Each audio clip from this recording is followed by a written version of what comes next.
Okay, guys, this is part 2 of 3. In this one, we talk about vehicle weight, APTERA Italia.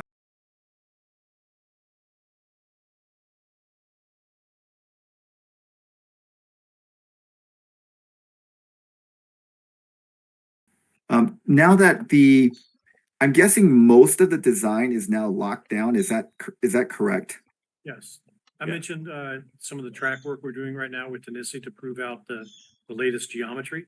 Mhm. So those positions and three space can't be finalized until they're done with all that track testing. But yes, for the most part, that stuff is done. The durometer of the bushings and stuff like that is still being worked out at the track right now in Italy. So, Okay. the actual mounting points for the suspension could change a little depending on how they decide to do the bushings and stuff. But that's great because that's real production validation stuff. That's what everybody wants to hear we're doing. Yeah. Iterative cycle. You have a software model, an Adams model for suspension.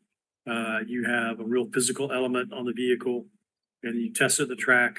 You get feedback. You adjust the model, and then you see what needs to change. So Now, I thought the tub was designed with all these little ins and outs on it so that if the suspension mount had to mount to it, it had a particular place there for it. Now they're saying the suspension mounts might have to move a bit. Well, wouldn't that mean the tub's not right for it? it's part of the normal. So when you're saying track, do you mean like a track like that the cars go around on? Yes. Oh, so they have some kind of chassis that they're testing on a track right now? Yes. Yes. Yeah. Oh, okay. So it's like it's not gamma, it's not beta, it's not alpha. It's their own little. It's beta plus. Yeah. What on earth is Beta Plus? Now, the Beta was sitting beside that crate, and maybe they did stick the Beta in that crate and send it over to Italy.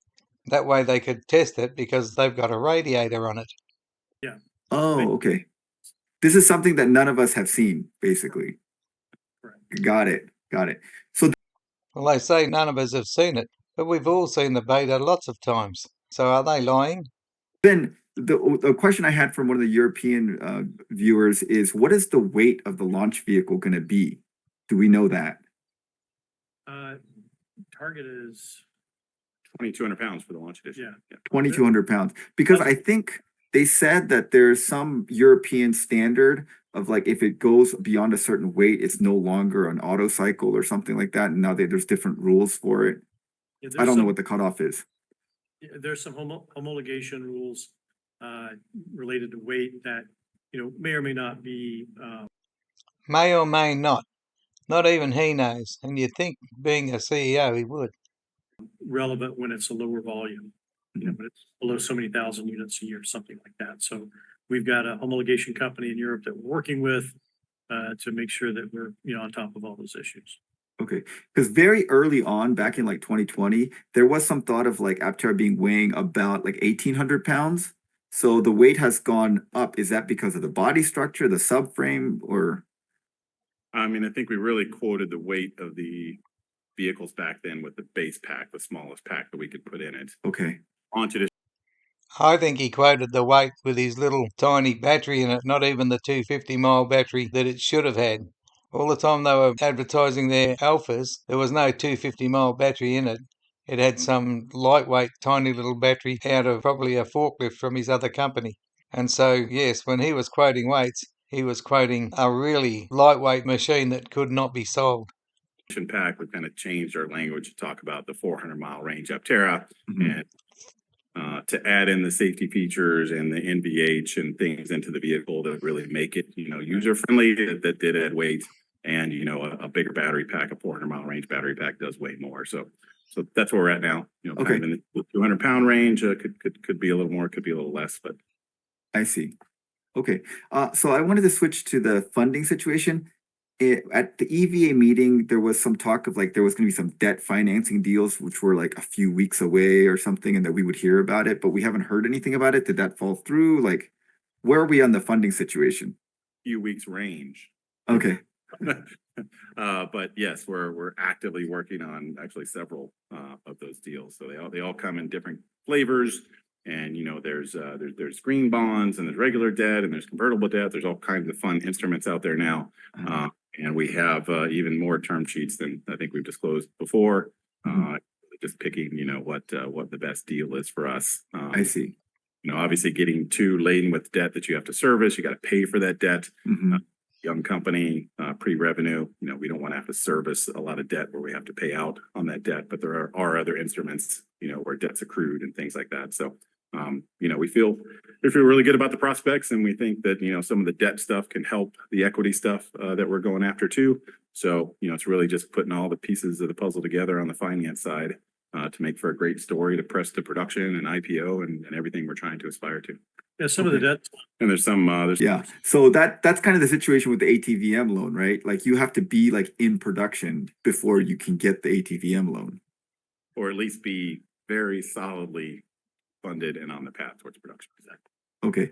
So like, we heard that the $50 million was kind of the goal number. And once you get that, you'd be like 9 months from start of production.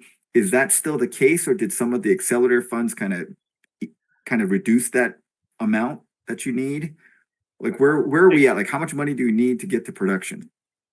There's lots of things that come into our long-term vision and how to get solar mobility to as many people as we can, as quickly as we can. And the long-term plan is, equipment financing, and it's grant money, and it's other, bigger loan money. But the number we're chasing right now in the public market is about 65 million. Okay. We've been able to break that up into different chunks, and it's not just this factory. We actually have planned 8 factories around the world by 2033 to really get those numbers up, and 150,000 vehicle production a year by 2028. That's where we hope to be, and it's not that many years in the future. So Yeah, that's a very aggressive ramp up. yeah, but it also doesn't cost us $2 billion to launch a vehicle. So, when you look at other companies that have launched electric vehicles, it's outrageously expensive to do it how Detroit has done it, the last 50, 60 years.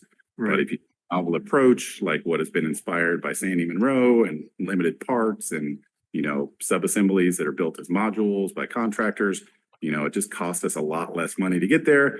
But it does, the largest crowdfunding of this type in history. We're all enabled by our community, for the people, by the people. yeah, 100,000+ units a year for our vehicle globally, I think is quite reasonable, especially when you look at some of the alternatives in the space. Now, you guys said that you had lots of term sheets that you're looking at, and you're just trying to pick the ones that work the best for you. So does that mean that you have a path to get to that 60 million right now? Like, do you have enough term sheets in front of you that you could get to it? You just need to like pick what works the best.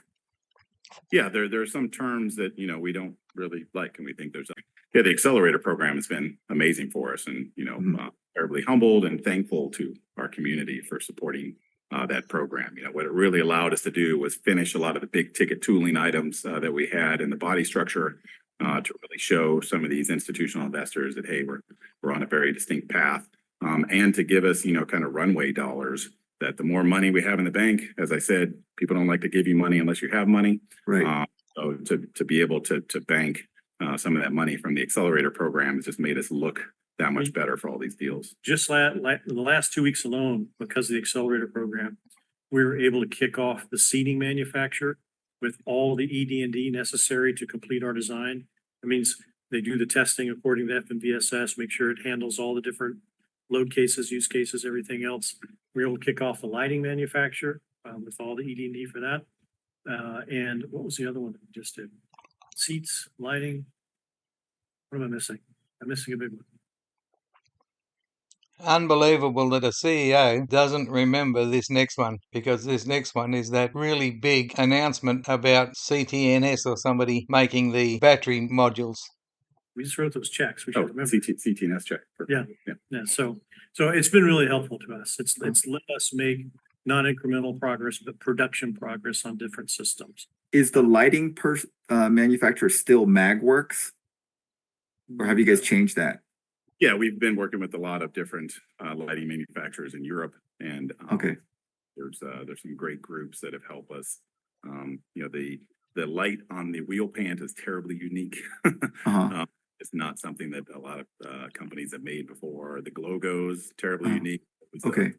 weird tail light. So we've had to find some people that are willing to take on those challenges with us. And I think we've got some amazing suppliers for that. And, they're high volume capable and ready to go. Oh, so when you're saying lighting, you're not just talking about like the headlights. Yeah, the No, logos. sign and, lighting, all everything. that stuff. It's a big deal. So There's you have sounds like you have different suppliers for different lights. Like the headlights is one supplier and the Few lights. logo is a different supplier. The That's right. wheels are different. Okay. Yes, I can see the complexity of the whole thing.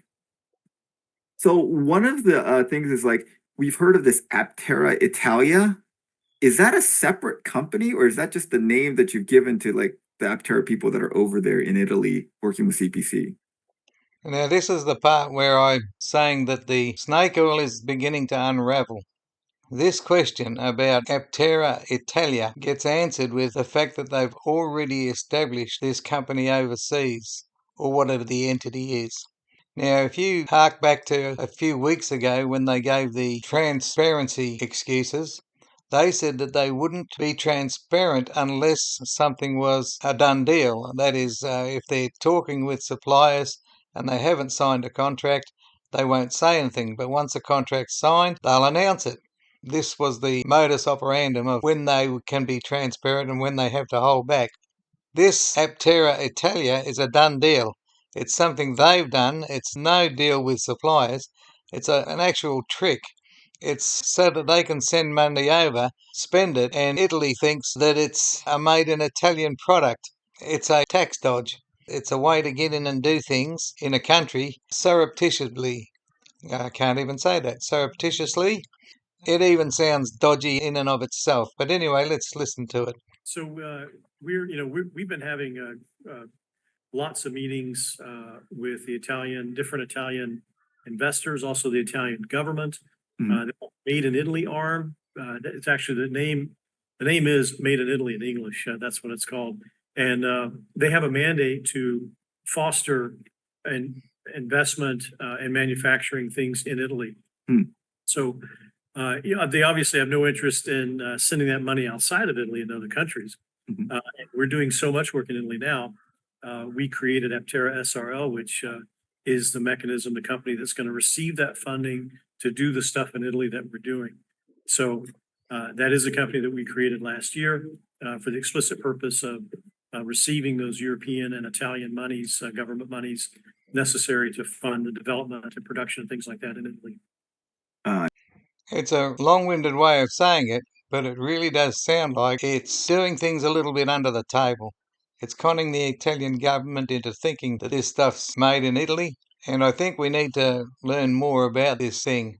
But the key point that I want to make out is that they did this last year, and the time that they tell us about it is when he's been asked about it. Way late. And it's the sort of thing they always do. I know it's not being called out just yet for what they're doing, but whenever they're called out for something, that's when they're transparent. Up until then, they're secretive. I'll give the example of when he discovered Vista was up for lease. They had put it up for lease. That was a done deal. There was nothing that they needed to hide. There was no waiting for a contract to sign. They had put it up for lease with the real estate agents, and yet they said nothing until the cretin caught them out. Once the cretin had caught them out, oh yes, we're transparent. We're not doing anything wrong. You fanboy clowns really need to wake up to how these guys operate, because I see it all the time. I see it dozens and dozens of times over.